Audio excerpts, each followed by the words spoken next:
A number of years ago, the Central Bank of the United States, the Federal Reserve, produced a document entitled Modern Money Mechanics. This publication detailed the institutionalized practice of money creation as utilized by the Federal Reserve and the web of global commercial banks it supports. On the opening page, the document states its objective. The purpose of this booklet is to describe the basic process of money creation in a fractional reserve banking system. It then proceeds to describe this fractional reserve process through various banking terminology, a translation of which goes something like this.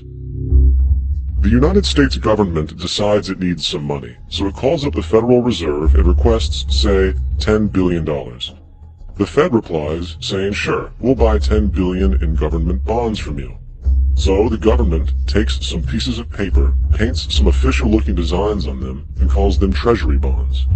Then it puts a value on these bonds to the sum of $10 billion and sends them over to the Fed. In turn, the people at the Fed draw up a bunch of impressive pieces of paper themselves, only this time calling them Federal Reserve notes, also designating a value of $10 billion to the set. The Fed then takes these notes and trades them for the bonds. Once this exchange is complete, the government then takes the $10 billion in Federal Reserve notes and deposits it into a bank account. And upon this deposit, the paper notes officially become legal tender money, adding $10 billion to the U.S. money supply.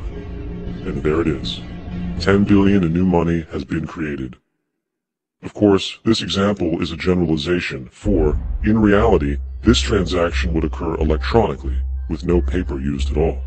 In fact, only 3% of the U.S. money supply exists in physical currency. The other 97% essentially exists in computers alone. Now, government bonds are, by design, instruments of debt, and when the Fed purchases these bonds, with money it essentially created out of thin air, the government is actually promising to pay back that money to the Fed. In other words, the money was created out of debt. This mind-numbing paradox of how money or value can be created out of debt or a liability will become more clear as we further this exercise. So, the exchange has been made and now $10 billion sits in a commercial bank account. Here's where it gets really interesting, for as based on the fractional reserve practice, that $10 billion deposit instantly becomes part of the bank's reserves, just as all deposits do. And regarding reserve requirements, as stated in modern money mechanics, a bank must maintain legally required reserves equal to a prescribed percentage of its deposits. It then quantifies this by stating, under current regulations, the reserve requirement against most transaction accounts is 10%. This means that with a $10 billion deposit, 10% or $1 billion is held as the required reserve, while the other $9 billion is considered an excessive reserve and can be used as the basis for new loans. Now, it is logical to assume that this $9 billion is literally coming out of the existing $10 billion deposit. However, this is actually not the case. What really happens is that the $9 billion is simply created out of thin air on top of the existing $10 billion deposit. This is how the money supply is expanded.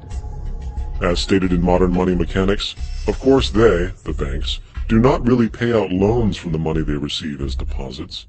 If they did this, no additional money would be created. What they do when they make loans is to accept promissory notes, loan contracts, in exchange for credits, money, to the borrower's transaction accounts. In other words, the $9 billion can be created out of nothing simply because there is a demand for such a loan and that there is a $10 billion deposit to satisfy the reserve requirements. Now, let's assume that somebody walks into this bank and borrows the newly available $9 billion. They will then most likely take that money and deposit it into their own bank account. The process then repeats, for that deposit becomes part of the bank's reserves.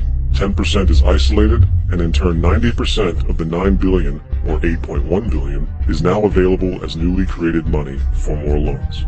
And of course, that 8.1 can be loaned out and redeposited, creating an additional 7.2 billion, to 6.5 billion, to 5.9 billion, etc. This deposit money creation loan cycle can technically go on to infinity. The average mathematical result is that about $90 billion can be created on top of the original $10 billion. In other words, for every deposit that ever occurs in the banking system, about 9 times that amount can be created out of thin air. Money jitters. Ask the obliging Bank of America for a jar of soothing instant money, M-O-N-E-Y, in the form of a convenient personal loan. So, now that we understand how money is created by this fractional reserve banking system, a logical yet elusive question might come to mind. What is actually giving this newly created money value? The answer? The money that already exists. The new money essentially steals value from the existing money supply. For the total pool of money is being increased irrespective to demand for goods and services. And as supply and demand finds equilibrium, prices rise, diminishing the purchasing power of each individual dollar. This is generally referred to as inflation, and inflation is essentially a hidden tax on the public. What is the advice that you generally get? And that is, inflate the currency. They don't say debase the currency. They don't say devalue the currency. They don't say cheat the people who are saved. They say lower the interest rates. The real deception is when we distort the value of money. When we create money out of thin air, we have no savings, and yet there's so-called capital. So my question boils down to this: how in the world can we expect to solve the problems of inflation, that is, the increase in the supply of money, with more inflation? Of course, it can't. The fractional reserve system of monetary expansion is inherently inflationary, for the act of expanding the money supply without there being a proportional expansion of goods and services in the economy will always debase a currency. In fact, a quick glance at the historical values of the US dollar versus the money supply reflects this point definitively, for the inverse relationship is obvious. $1 in 1913 required $21.60 in 2007 to match value. That is a 96% devaluation since the Federal Reserve came into existence. Now, if this reality of inherent and perpetual inflation seems absurd and economically self-defeating, hold that thought, for absurdity is an understatement in regard to how our financial system really operates. For in our financial system, money is debt, and debt is money. Here is a chart of the US money supply from 1950 to 2006. Here is a chart of the US national debt for the same period. How interesting it is that the trends are virtually the same. For the more money there is, the more debt there is. The more debt there is, the more money there is.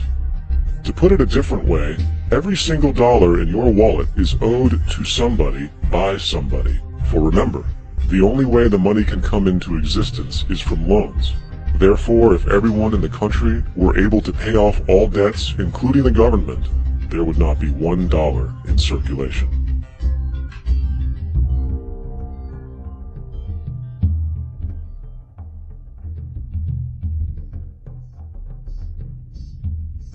In fact, the last time in American history the national debt was completely paid off was in 1835 after President Andrew Jackson shut down the central bank that preceded the Federal Reserve.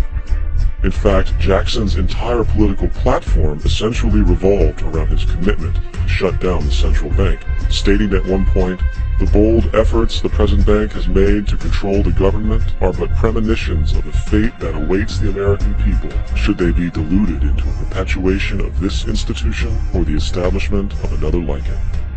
Unfortunately, his message was short-lived, and the international bankers succeeded to install another central bank in 1913, the Federal Reserve.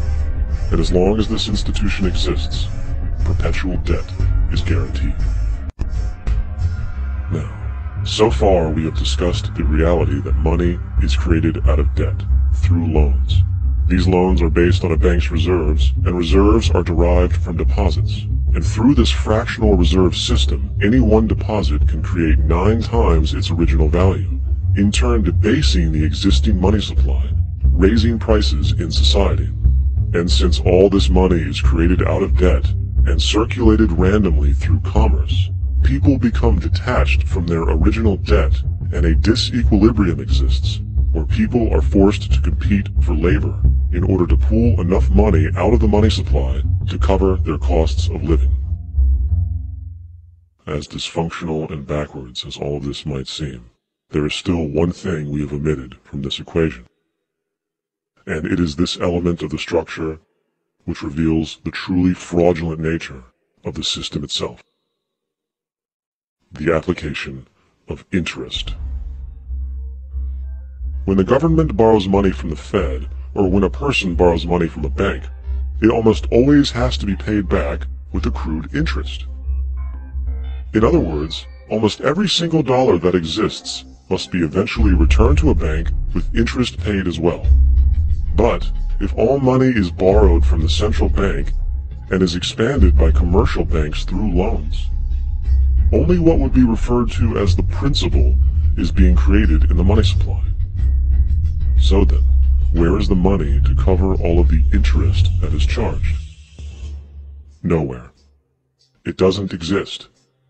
The ramifications of this are staggering, for the amount of money owed back to the banks will always exceed the amount of money that is available in circulation. This is why inflation is a constant in the economy, for new money is always needed to help cover the perpetual deficit built into the system, caused by the need to pay the interest. What this also means is that mathematically, defaults and bankruptcy are literally built into the system, and there will always be poor pockets of society that get the short end of the stick. An analogy would be a game of musical chairs, for once the music stops, somebody is left out to dry. And that's the point. It invariably transfers true wealth from the individual to the banks. For if you are unable to pay for your mortgage, they will take your property. This is particularly enraging when you realize that not only is such a default inevitable due to the fractional reserve practice, but also because of the fact that the money that the bank loaned to you didn't even legally exist in the first place. In 1969, there was a Minnesota court case involving a man named Jerome Daly, who was challenging the foreclosure of his home by the bank which provided the loan to purchase it. His argument was that the mortgage contract required both parties, being he and the bank, each put up a legitimate form of property for the exchange. In legal language, this is called consideration.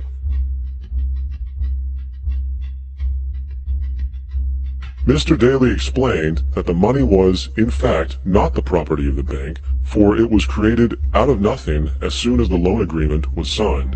Remember what modern money mechanics stated about loans?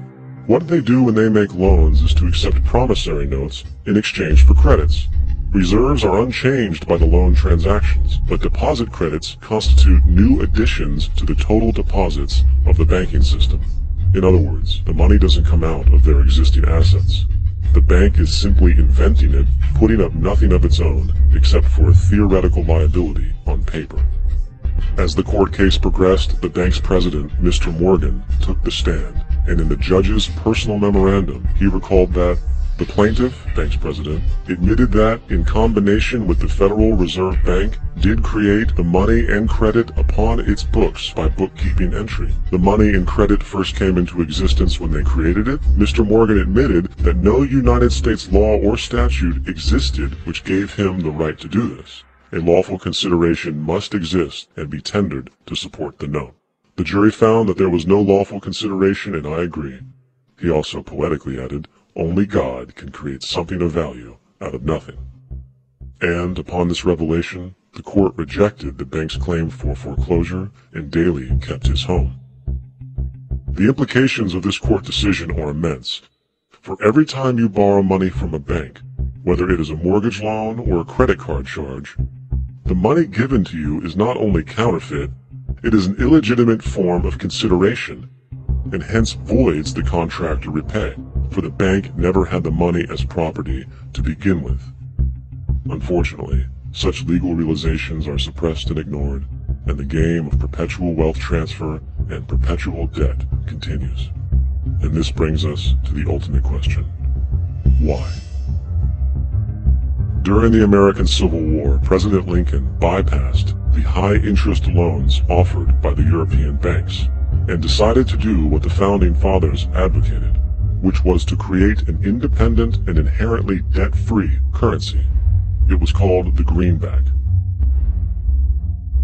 Shortly after this measure was taken, an internal document circulated between private British and American banking interests stated, "Slavery is but the owning of labor and carries with it the care of laborers, while the European plan is that capital shall control labor by controlling wages.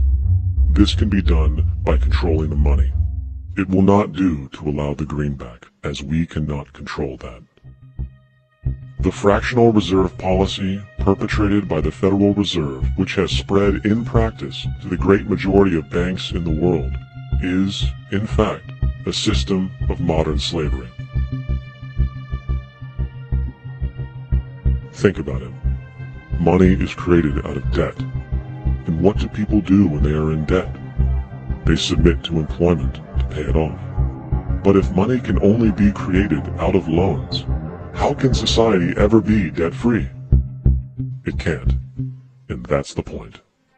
And it is the fear of losing assets coupled with the struggle to keep up with the perpetual debt and inflation inherent in the system, compounded by the inescapable scarcity within the money supply itself, created by the interest that can never be repaid, that keeps the wage slave in line, running on the hamster wheel with millions of others, in effect powering an empire that truly benefits only the elite at the top of the pyramid. For, at the end of the day, who are you really working for? The banks. Money is created in a bank and invariably ends up in a bank. They are the true masters, along with the corporations and governments they support. Physical slavery requires people to be housed and fed. Economic slavery requires people to feed and house themselves. It is one of the most ingenious scams for social manipulation ever created, and at its core, it is an invisible war against the population. Debt is the weapon used to conquer and enslave societies, and interest is its prime ammunition.